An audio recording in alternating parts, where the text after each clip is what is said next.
Quantum in nobis, we've thought good to save the expense of Christian blood, and try if we, by mediation of treaty and accommodation, can end the quarrel, and compose this bloody duel without blows. Butler. The increased pace of the party of horsemen soon took away from their zealous captives the breath, if not the inclination, necessary for holding forth. They had now for more than a mile got free of the woodlands, whose broken glades had, for some time, accompanied them after they had left the woods of Tiliatudlum.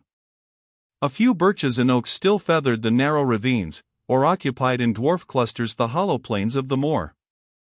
But these were gradually disappearing, and a wide and waste country lay before them, swelling into bare hills of dark heath, intersected by deep gullies, being the passages by which torrents forced their course in winter, and during summer the disproportioned channels for diminutive rivulets that winded their puny way among heaps of stones and gravel, the effects and tokens of their winter fury, like so many spendthrifts dwindled down by the consequences of former excesses and extravagance. This desolate region seemed to extend farther than the eye could reach, without grandeur, without even the dignity of mountain wildness, yet striking, from the huge proportion which it seemed to bear to such more favored spots of the country as were adapted to cultivation, and fitted for the support of man, and thereby impressing irresistibly the mind of the spectator with a sense of the omnipotence of nature, and the comparative inefficacy of the boasted means of amelioration which man is capable of opposing to the disadvantages of climate and soil. It is a remarkable effect of such extensive wastes, that they impose an idea of solitude even upon those who travel through them in considerable numbers, so much is the imagination affected by the disproportion between the desert around and the party who are traversing it. Thus the members of a caravan of 1,000 souls may feel, in the deserts of Africa or Arabia, a sense of loneliness unknown to the individual traveler, whose solitary course is through a thriving and cultivated country. It was not, therefore, without a peculiar feeling of emotion, that Morton beheld, at the distance of about half a mile, the body of the cavalry to which his escort belonged, creeping up a steep and winding path which ascended from the more level moor into the hills. Their numbers, which appeared formidable when they crowded through narrow roads, and seemed multiplied by appearing partially, and at different points, among the trees, were now apparently diminished by being exposed at once to view, and in a landscape whose extent bore such immense proportion to the columns of horses and men, which, showing more like a drove of black cattle than a body of soldiers, crawled slowly along the face of the hill, their force and their numbers seeming trifling and contemptible. Surely, said Morton to himself, a handful of resolute men may defend any defile in these mountains against such a small force as this is, providing that their bravery is equal to their enthusiasm. While he made these reflections, the rapid movement of the horsemen who guarded him soon traversed the space which divided them from their companions, and ere the front of Claverhouse column had gained the brow of the hill which they had been seen ascending, Bothwell, with his rear guard and prisoners, had united himself, or nearly so, with the main body led by his commander. The extreme difficulty of the road, which was in some places steep, and in others boggy, retarded the progress of the column, especially in the rear, for the passage of the main body, in many instances, poached up the swamps through which they passed, and rendered them so deep, that the last of their followers were forced to leave the beaten path, and find safer passage where they could.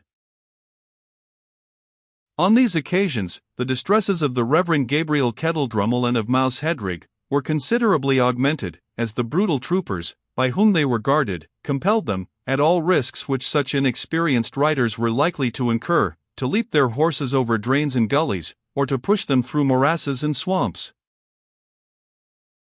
Through the help of the Lord I have lup an hour a wall, cried poor Mouse, as her horse was, by her rude attendants, brought up to leap the turf enclosure of a deserted fold, in which feet her couch flew off, leaving her grey hairs uncovered. I am sunk in deep mire where there is no standing, I am come into deep waters where the floods overflow me, exclaimed Kettledrummel, as the charger on which he was mounted plunged up to the saddle girths in a wellhead, as the springs are called which supply the marshes, the sable streams beneath spouting over the face and person of the captive preacher. These exclamations excited shouts of laughter among their military attendants, but events soon occurred which rendered them all sufficiently serious.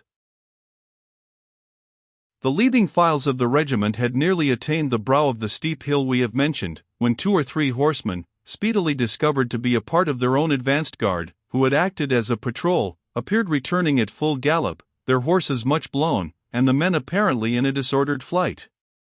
They were followed upon the spur by 5 or 6 riders, well armed with sword and pistol, who halted upon the top of the hill, on observing the approach of the lifeguards. 1 or 2 who had carabines dismounted, and, taking a leisurely and deliberate aim at the foremost rank of the regiment, discharged their pieces, by which 2 troopers were wounded, one severely. They then mounted their horses, and disappeared over the ridge of the hill, retreating with so much coolness as evidently showed, that, on the one hand, they were undismayed by the approach of so considerable a force as was moving against them, and conscious, on the other, that they were supported by numbers sufficient for their protection. This incident occasioned a halt through the whole body of cavalry, and while Claverhouse himself received the report of his advanced guard, which had been thus driven back upon the main body, Lord Evandale advanced to the top of the ridge over which the enemy's horsemen had retired, and Major Allen, Cornet Graham, and the other officers employed themselves in extricating the regiment from the broken ground, and drawing them up on the side of the hill in 2 lines, the one to support the other. The word was then given to advance, and in a few minutes the first line stood on the brow and commanded the prospect on the other side. The second line closed upon them, and also the rear guard with the prisoners, so that Morton and his companions in captivity could, in like manner, see the form of opposition which was now offered to the farther progress of their captors.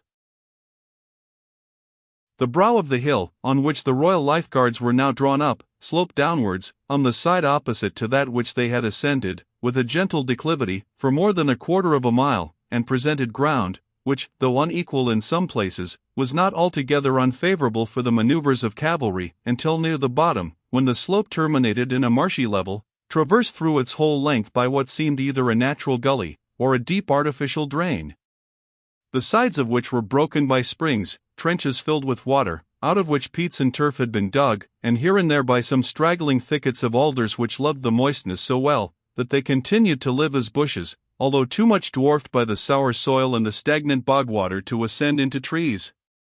Beyond this ditch, or gully, the ground arose into a second heathy swell, or rather hill, near to the foot of which, and as if with the object of defending the broken ground and ditch that covered their front, the body of insurgents appeared to be drawn up with the purpose of abiding battle.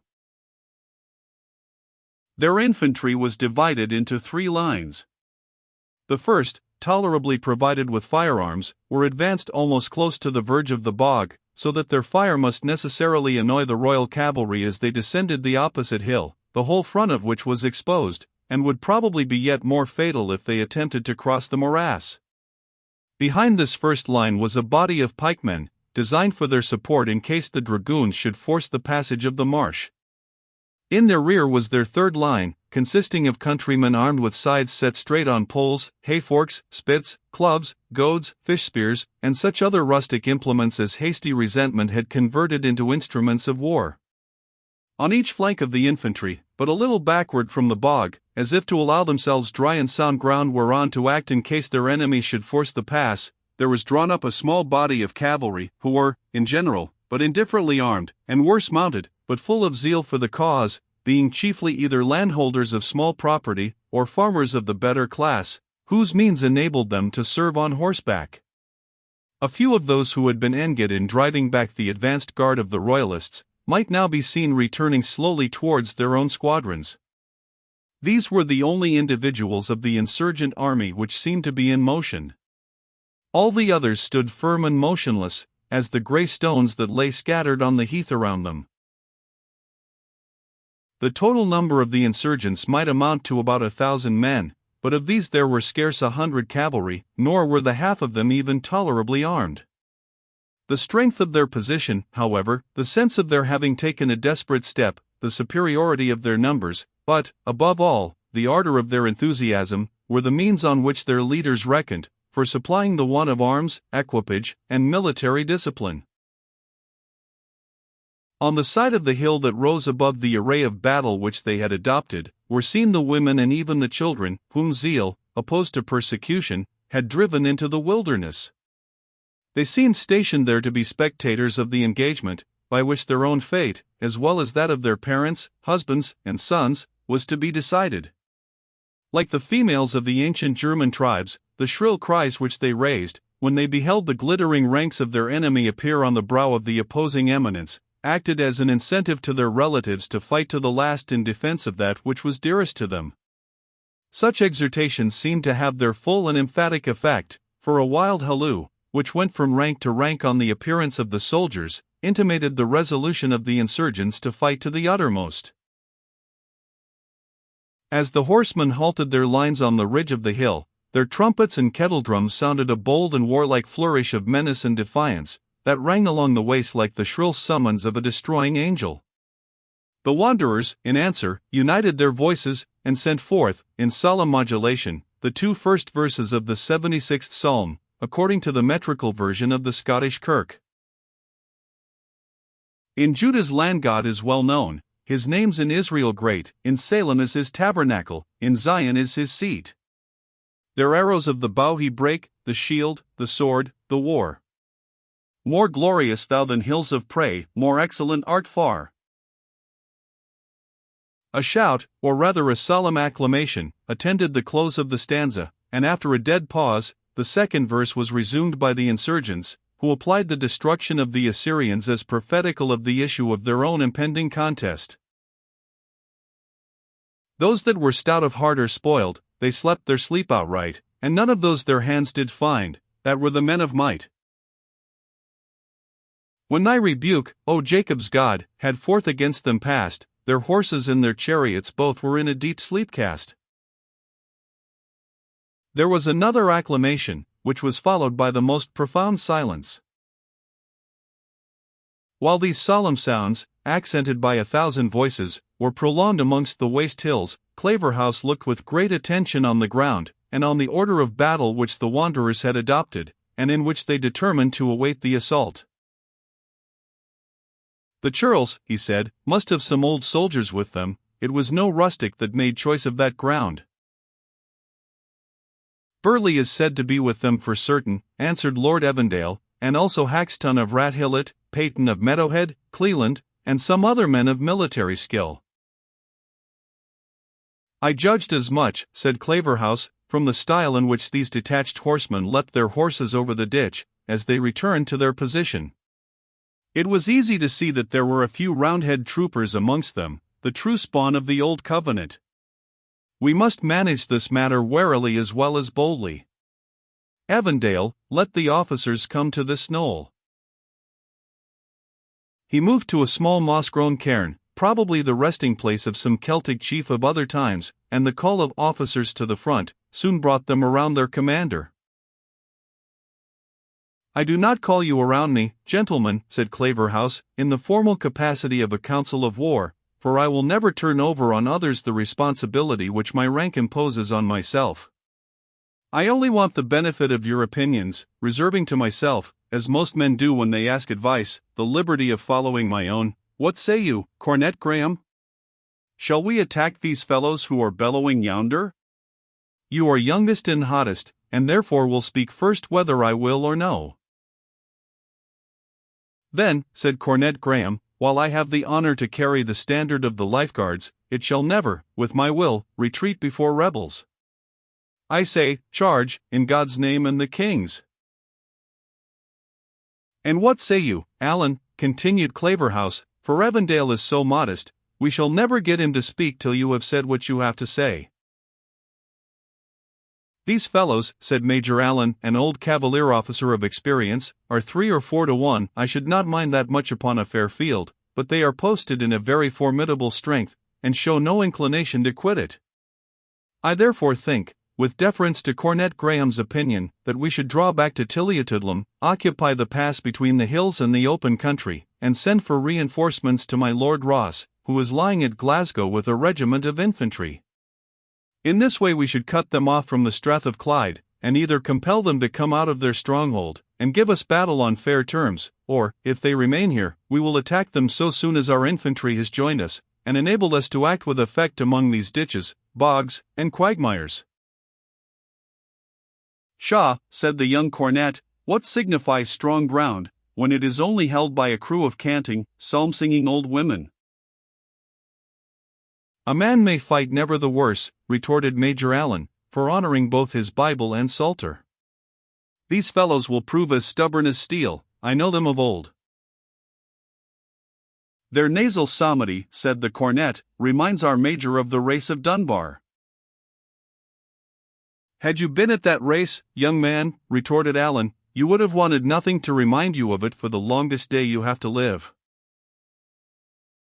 Hush, hush, gentlemen, said Claverhouse, these are untimely repartees. I should like your advice. Well, Major Allen, had our rascally patrols, whom I will see duly punished, brought us timely notice of the enemy's numbers and position. But having once presented ourselves before them in line, the retreat of the lifeguards would argue gross timidity, and be the general signal for insurrection throughout the West. In which case, so far from obtaining any assistance from my Lord Ross, I promise you I should have great apprehensions of his being cut off before we can join him, or he us. A retreat would have quite the same fatal effect upon the king's cause as the loss of a battle, and as to the difference of risk or of safety it might make with respect to ourselves, that, I am sure, no gentleman thinks a moment about. There must be some gorges or passes in the morass through which we can force our way, and, were we once on firm ground, I trust there is no man in the lifeguards who supposes our squadrons, though so weak in numbers, are unable to trample into dust twice the number of these unpractised clowns. What say you, my Lord Evandale? I humbly think, said Lord Evandale, that, go the day how it will, it must be a bloody one, and that we shall lose many brave fellows, and probably be obliged to slaughter a great number of these misguided men, who, after all, are Scotchmen and subjects of King Charles as well as we are. Rebels! Rebels! And undeserving the name either of Scotchmen or of subjects, said Claverhouse, but come, my lord, what does your opinion point at? To enter into a treaty with these ignorant and misled men, said the young nobleman. A treaty? And with rebels having arms in their hands? Never while I live, answered his commander. At least send a trumpet and flag of truce, summoning them to lay down their weapons and disperse, said Lord Evandale, upon promise of a free pardon. I have always heard, that had that been done before the battle of Pentland Hills, much blood might have been saved. Well, said Claverhouse, and who the devil do you think would carry a summons to these headstrong and desperate fanatics? They acknowledge no laws of war. Their leaders, who have been almost active in the murder of the Archbishop of St. Andrews, fight with a rope round their necks, and are likely to kill the messenger, were it but to dip their followers in loyal blood, and to make them as desperate of pardon as themselves. I will go myself, said Evandale, if you will permit me. I have often risked my blood to spill that of others, let me do so now in order to save human lives.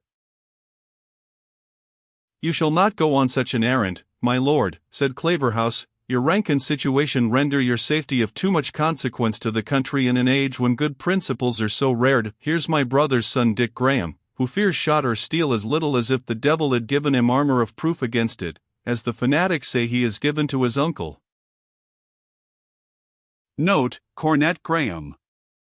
There was actually a young cornet of the lifeguards named Graham, and probably some relation of Claverhouse, slain in the skirmish of Drumclog.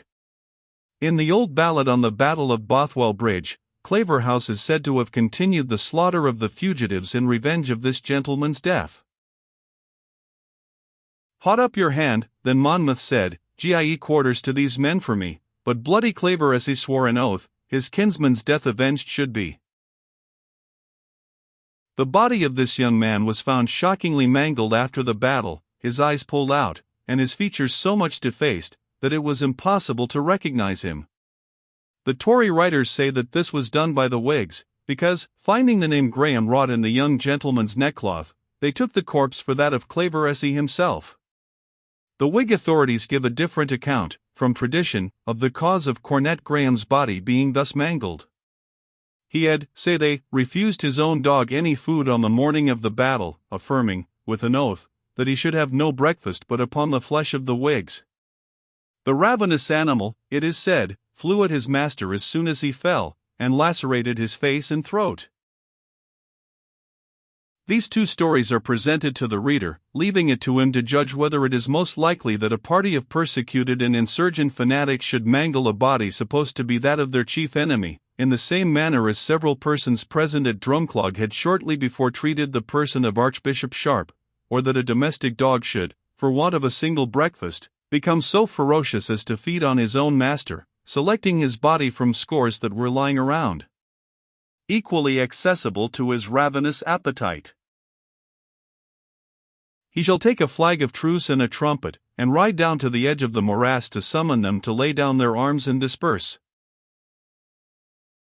With all my soul, Colonel, answered the cornet, and I'll tie my cravat on a pike to serve for a white flag. The rascals never saw such a pennon of Flanders lace in their lives before. Colonel Graham, said Evandale, while the young officer prepared for his expedition, this young gentleman is your nephew and your apparent heir. For God's sake, permit me to go. It was my counsel, and I ought to stand the risk. Were he my only son, said Claverhouse, this is no cause and no time to spare him. I hope my private affections will never interfere with my public duty. If Dick Graham falls, the loss is chiefly mine. Were your lordship to die, the king and country would be the sufferers. Come, gentlemen, each to his post. If our summons is unfavorably received, we will instantly attack, and, as the old Scottish blazon has it, God shaw the right.